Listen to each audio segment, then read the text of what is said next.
Hello everyone, it's Valvos Alarm here, and I hope everyone had a great weekend. I hope everyone's safe and having fun.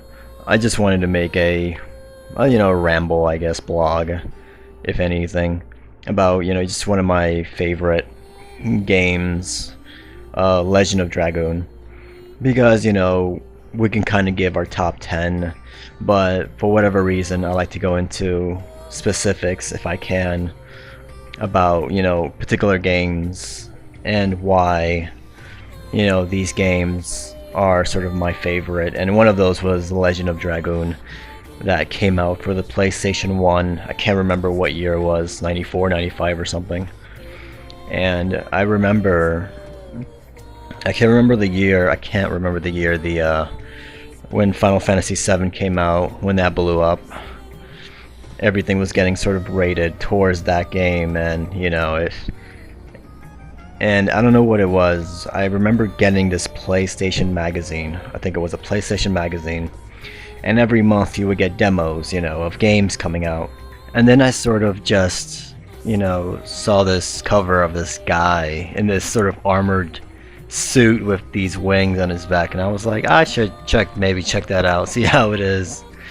And I popped in the game, and the first thing that sort of came to mind for me was the transformation between, regular to this sort of cybernetic, armored guy, who could do fireballs and all that stuff. And that was technically what sold me to the game, was when, you transform into this huge suit and then you do the fireball, and that was enough for me to just like buy this game. Like, I didn't know anything else about what was part of the game. I didn't know anything about the story. Obviously, it was a demo, so you couldn't tell much from it.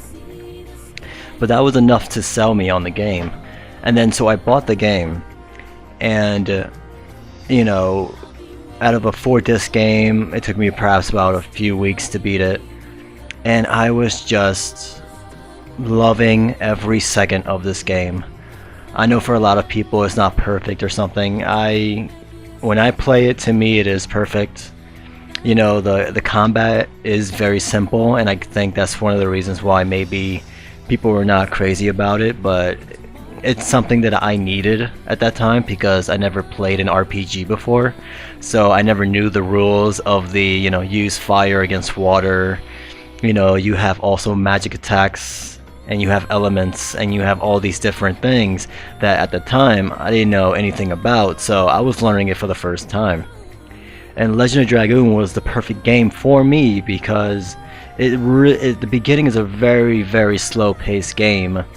Really just give you simple steps and combat system to sort of play around with. It was never a very complicated game. And I just loved every single character, from Dart to Lance to Hatchel, Kongo, Maru, it's Lavitz. It's just, I loved. Maru was a little bit, I wasn't crazy about Maru. She kind of reminds me of the character from Final Fantasy 13.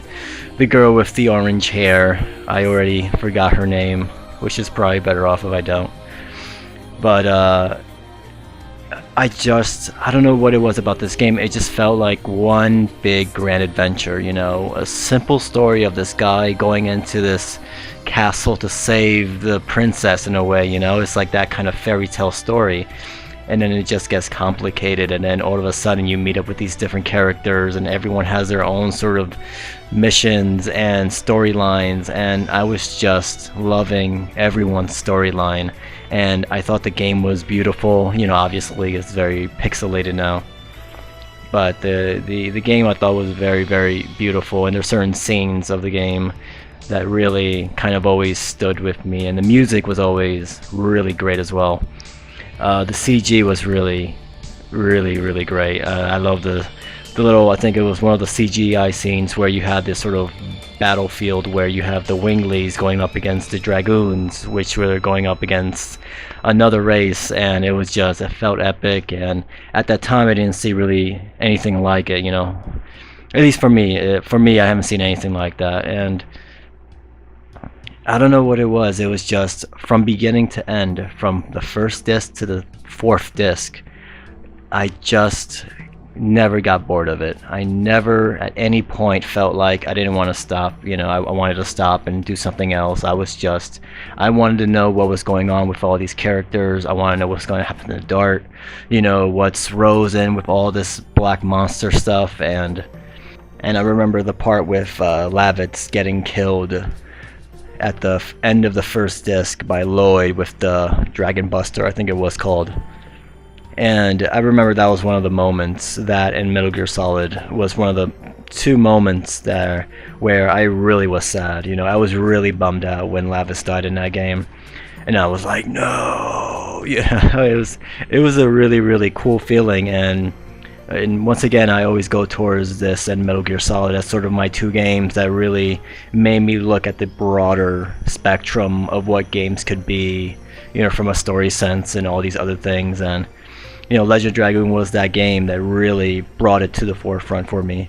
And I remember playing a Lost Odyssey on the 360 and really feeling like this game has the same sort of combat and the way it tells the story and the way it tries to grip you with its characters really felt very similar to Legend of Dragoon. So it kind of felt like, wow, like, I really, really loved Lost Odyssey as well. And two games that I feel that, perhaps on the ratings board probably didn't do as well, but it's a lot of my favorite games of all time are not perfect games at all.